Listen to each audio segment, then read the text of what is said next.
Welcome and welcome to I'm your host Shay, and this is Shay's Unfiltered Podcast. So tonight, guys, we're going to talk about habitual cheaters. Once a cheater, always a cheater. Do you agree? Let's get into it. Habitual cheaters, you know the ones. The it didn't matter, it didn't mean anything crew. It just happened specialist. And my favorite, I'll change. I swear I'm a repeated offender. It's so crazy how these things happen, right? The question is, honestly, is cheating really just a mistake or is it a lifestyle? Let's talk about it. Why do people cheat over and over again? Is it about their thrill, their ego, maybe a lack of self control, just not caring? It's crazy. When I'm growing up, I always used to think that, you know, again, referring back to my family, I've never seen my mom without my dad or my dad without my mom. They were always together. Yeah, they worked, but it seemed like, their relationship was healthy, everything was great. So I don't know if I've ever been around or seen until I got older people that actually cheat. Being in different relationships with people, I realized that you have occasional cheaters and you have habitual ones.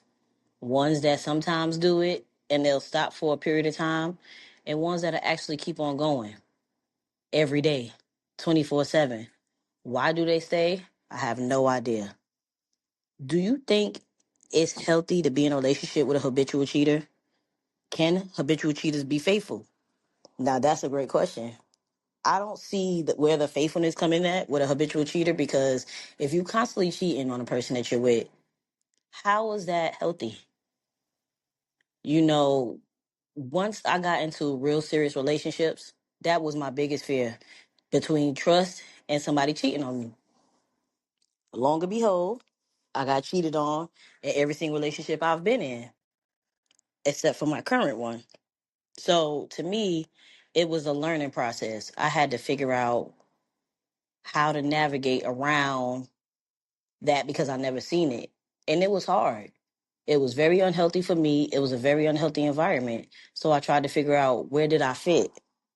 How do I get to a point to where it's understandable for me? Because it wasn't. It wasn't at all.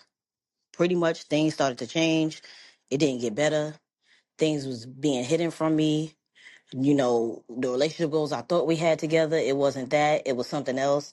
The person wanted me to betray being someone else that I wasn't. When long and behold, I was getting blamed for cheating the whole time. And meanwhile, this person was cheating on me. I tried to figure out what was the difference in the patterns and the mistakes that I was making. But then I realized that it wasn't me. It wasn't me at all. It was them. And of course, a habitual cheater will make you think that it's you every single time. And it's not. It has nothing to do with you. It has a lot to do with them. The excuses they make, how it's in their nature. Oh, it wasn't supposed to be like this. They wasn't happy in a relationship. They love you, but they just slipped up a couple of times. It's all a crack of shit. It's all a crack of shit. Honestly, I believe that when people cheat, they will cheat on you again and again and again. Once a cheater, always a cheater. I do not believe once you cheat on somebody that it could stop. Do I believe it's a disease? No. I just believe that it's a hobby or it's a habit for people. Signs of a serious cheater to me, I don't know. Because I never even seen the signs of it until it was started happening, which was going out all the time, not coming back, you know, in a different pair of clothing that you may not have been in, coming back, acting different, behaviors was different. Just numerous amount of things made me realize that, something was going on. I couldn't pinpoint exactly what it was, but when I did, oh yeah, I definitely knew the signs at that point. Now, you ask yourself, why deal with that type of thing?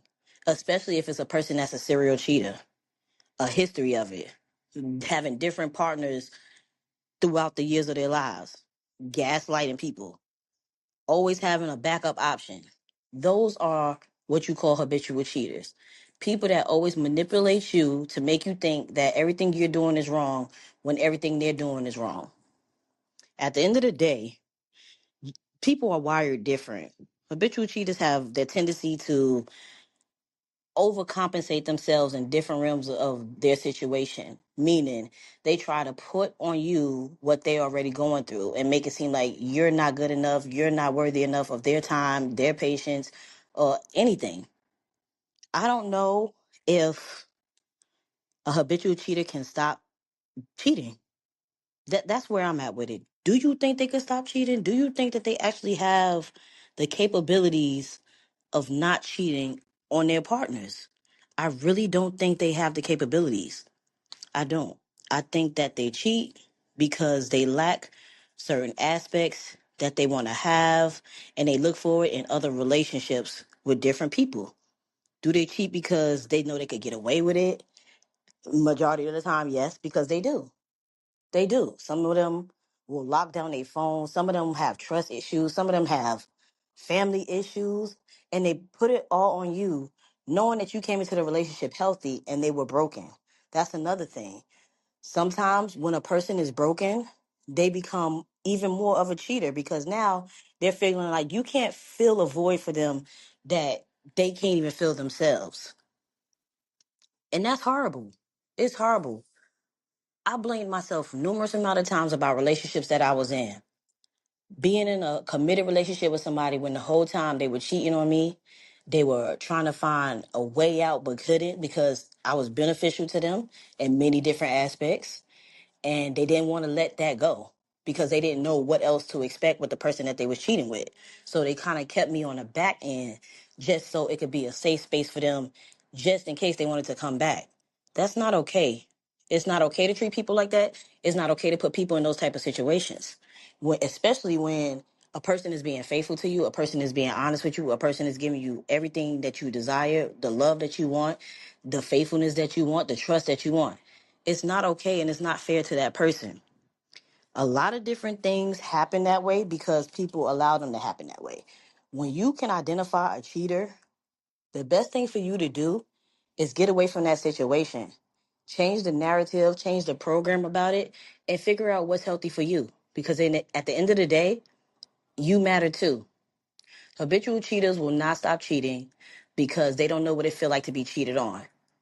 And again, I'm going to say a habitual cheater will not stop cheating because they do not know what it feels like to not be cheated on. Again, let us know what stories you guys have about habitual cheaters. If anyone ever cheated on you, have you ever been in a situation where you thought somebody was cheating, but maybe they wasn't?